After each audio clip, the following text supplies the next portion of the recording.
Dahulu kala, berdirilah dua kerajaan besar di wilayah Jawa Timur, yaitu Kerajaan Jenggala dan Kerajaan Kediri.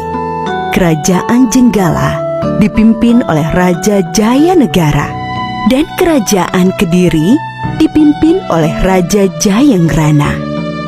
Untuk mempersatukan kedua kerajaan dan menghindari peperangan, maka dijalinlah sebuah ikatan pernikahan antara Panji Asmarabangun, putra Raja Jenggala, dengan Dewi Sekartaji, putri Raja Kediri. Suatu hari, Kerajaan Jenggala diserang musuh.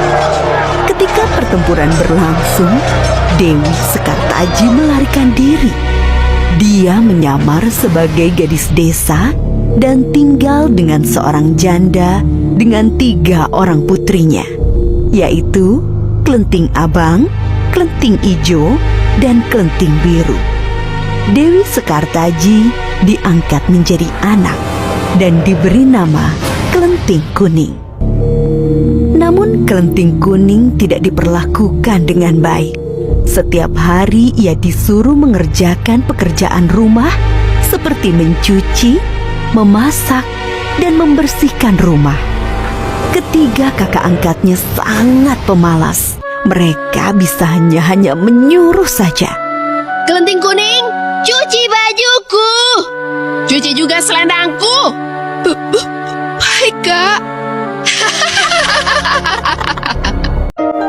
Kerajaan Jenggala telah kembali aman. Panji Asmarabangun telah berhasil mengalahkan musuhnya yang menyerangnya. Tetapi ia sedih karena Dewi Sekartaji telah meninggalkan istana. Ia pun bertekad untuk mencarinya. Ia mengerahkan para pengawal untuk mencari keberadaan Dewi Sekartaji. Selang beberapa waktu, seorang pengawal mengabarkan ia bertemu seorang gadis yang mirip dengan Dewi Sekartaji di sebuah desa. Panji Asmarabangun berangkat ke desa Dadapan. Desa itu berseberangan dengan desa di mana Klenting Kuning tinggal. Ia tinggal di rumah Mbok Randa. Ia menjadi anak angkat Mbok Randa dan menyamar sebagai ande-ande lumut yang sedang mencari jodoh. Berita tentang ande-ande lumut mencari jodoh segera tersebar. Klenting Abang, Klenting Ijo, dan Klenting Biru berdandan secantik-cantiknya untuk melamar ande-ande lumut. Tak lupa mereka memakai perhiasan dan pakaian yang bagus. Klenting Kuning, kamu tidak usah ikut melamar. Kamu di rumah saja. Pergilah ke sungai dan cuci semua pakaian kotor itu. Perintah Klenting Biru. Mereka pun segera berangkat. Klenting Kuning segera pergi ke sungai untuk mencuci. Tiba-tiba datanglah seekor burung bangau dan memberinya sebuah cambuk. Pergilah melamar ande-ande lumut agar kamu dapat bertemu dengan Panji Asmarabangun. Dan bawalah cambuk ini, kata sang bangau. Klenting Kuning pun bergegas pergi ke desa Dadapan.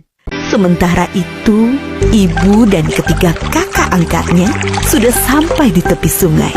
Mereka bingung, tak ada satupun perahu yang tampak.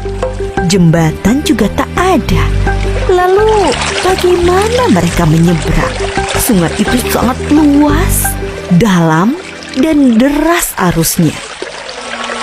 Tiba-tiba muncul seekor kepiting raksasa bernama Yuyu Kangkang. Kepiting itu menawarkan diri untuk membantu menyeberangi sungai. Dengan syarat mereka harus mencium Yuyu Kangkang. Mereka menyanggupi persyaratan itu. Satu persatu mereka naik ke punggung Yuyu Kangkang untuk menyeberangi sungai. Beberapa saat kemudian sampailah Klenting Kuning di tepi sungai. Ia pun bertemu dengan Yuyu Kangkang. Yuyu Kangkang menawarkan jasa untuk menyeberangkan dengan syarat Klenting Kuning harus menciumnya.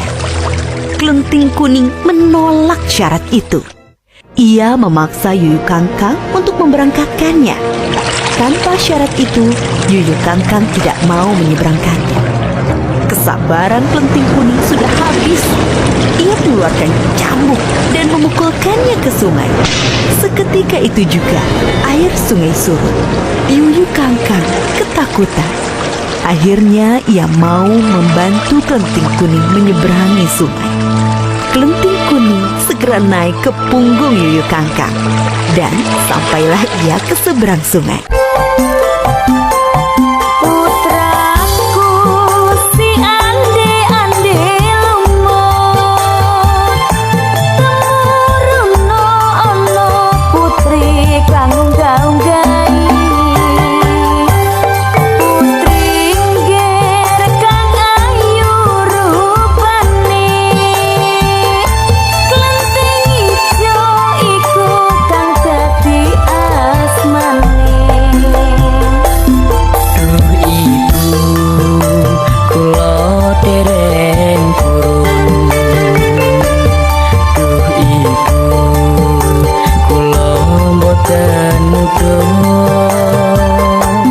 Nadyan ayu sisane si Yuyu Kangkang.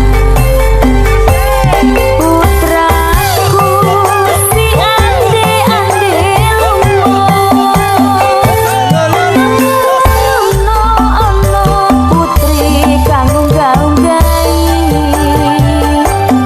Putri ngger kang ayu rupane, Kelenting abang iku kang dadi asmane.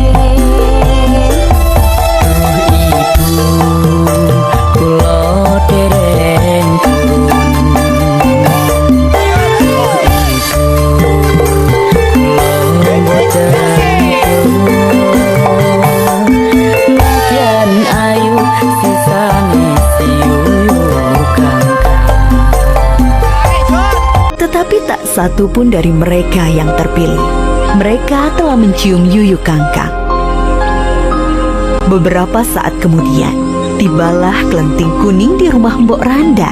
Putraku si ande-ande lumut, temurunno ana putri kang unggah-unggahi. Putri ngger kang ala rupane, Kelenting Kuning iku kang dadi asmane.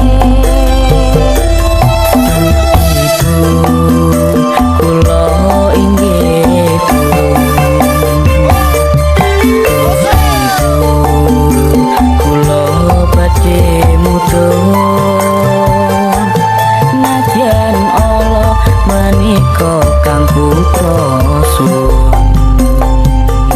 Ande-ande lumut memilih Kelenting Kuning sebagai istrinya karena dia tahu bahwa Kelenting Kuning adalah Dewi Sekartaji dan dialah satu-satunya wanita yang tidak mencium Yuyu Kangkang. Ande-ande lumut membongkar penyamarannya. Diceritakannya bahwa dirinya adalah Panji Asmarabangun. Akhirnya Panji Asmarabangun dan Dewi Sekartaji telah berkumpul kembali. Mereka mengajak Mbok Randa untuk tinggal di istana sebagai ucapan terima kasih. Mereka pun hidup bahagia.